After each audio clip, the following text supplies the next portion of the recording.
This channel supports Extra Life in its efforts to raise money for the Children's Miracle Network. For more information about how to donate and join in their efforts, go to the link displayed here. Extra Life. Play games, heal kids. What up, everybody? This is your boy Black Megas and Week 13 report for the NFL Fantasy League. And I guess I should start this out by saying you're welcome, Giant. So I was able to knock off famous stars, as you can see by what's on the screen. It's kind of crazy too because, again, it's one of those things where you don't know exactly what's going to happen.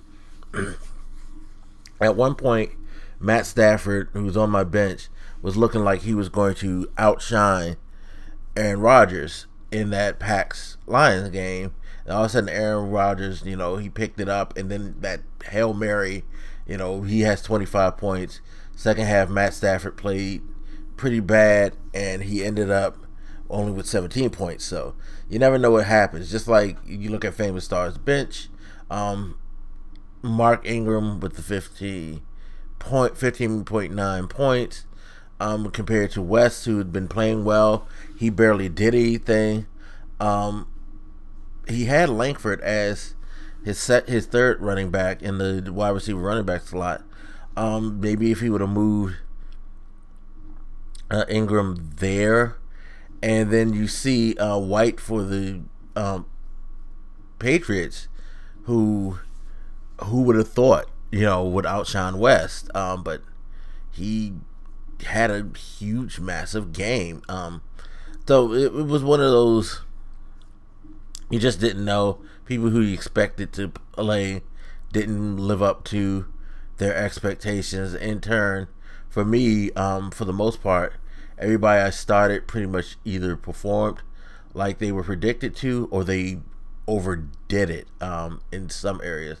Like Rawls, I expected him to get maybe 10 points, but he had a pretty good overall day. Had he not had that fumble, it would have been a spectacular day.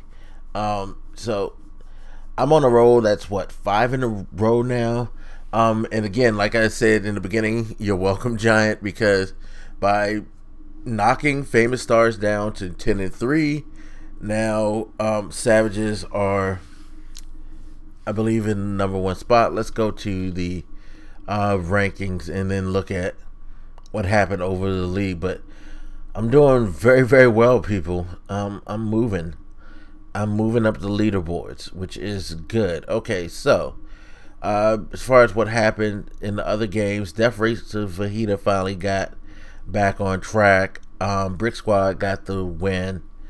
Savages, of course, they got their win, and I think he's right. I don't think Blasphemies even care anymore at this point. I don't blame him. Although I'd be trying to at least get one win on the board. Don't Detroit Lion me, please. Don't do that. And Ill Wills had a great game against Houday. So right now, Savages 11-2, 5-game winning streak, by the way, which is crazy. But they've pretty much separated themselves, I think, now, because I think even if famous stars win and they lose, I don't think that they would get the number one seed. I think matchups, points would automatically give the tiebreaker to Savages anyway, looking at how many points you got for and against for each of those teams. So I think Savages pretty much has secured themselves as the number one seed in the playoffs. So it would be them 1, famous stars 2.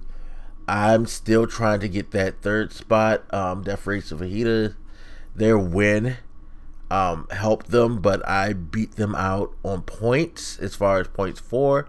But my points against is really bad, so it may aggregate out to they'll still get the third seed. Hopefully I could get Death Race of Fajita to lose and I could win and finish off that season real strong.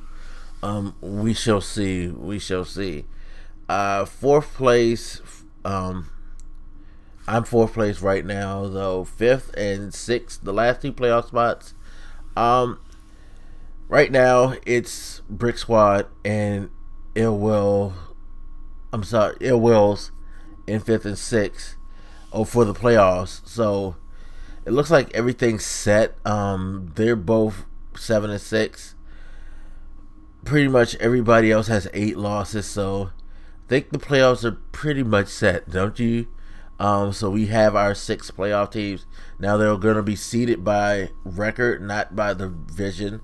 So Savages and Famous Stars are going to get the bye.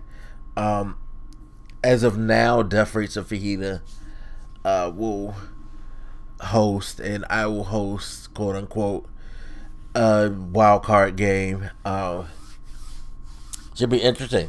Should be very, very interesting. Hopefully, I can, again, pick up this win, be the 3rd seed, so I can get hopefully a better matchup, and then move into the ranks, and knock off one of the top teams. We'll see. But yeah, everything's pretty much set now. Next week is pretty much just securing seeds for a lot of people. Brick Squad and Ill Wills are trying to figure out whether or not they're going to be 56. I could still make a slip if I lose.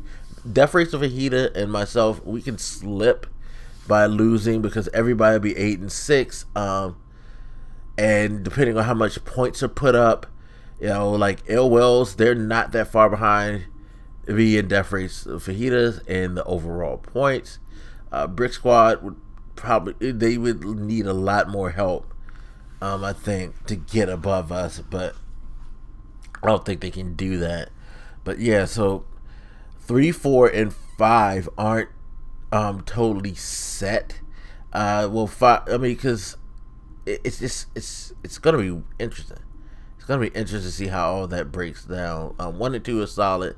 3, 4, and 5 kind of iffy. 6, 3, 4, 5, and 6 to be quite honest. Because if Ill Wills win, they jump ahead. Brick Squad loses, they're definitely 6. Me and Death Race lose. It's just like basically a clusterfuck between Ill Wills, Death Race Fajita, and me. So we're gonna see how that's gonna shape out. Definitely gonna see how that's gonna shape out. Just one quick thing: if you don't make the playoffs, there is a what do they call it? Consolation tournament where everybody who's not in the main playoffs have their own playoffs for those couple of weeks of playoff games. So you can still win the 2nd tier playoffs if you're interested. Don't dismiss that. I know it's not like it's the regular playoffs, but hey, it's something. You still get to challenge teams and see if you can improve your overall record. So this is something to think about. But I think we're all set, people. It's going to be interesting. Can't wait to see how the playoffs shake out in this whole thing. Anyway, as always, you guys hit me up. Let me know what you think, and I'll holler at you later. This your boy Black Makers, and I'm out. Deuces.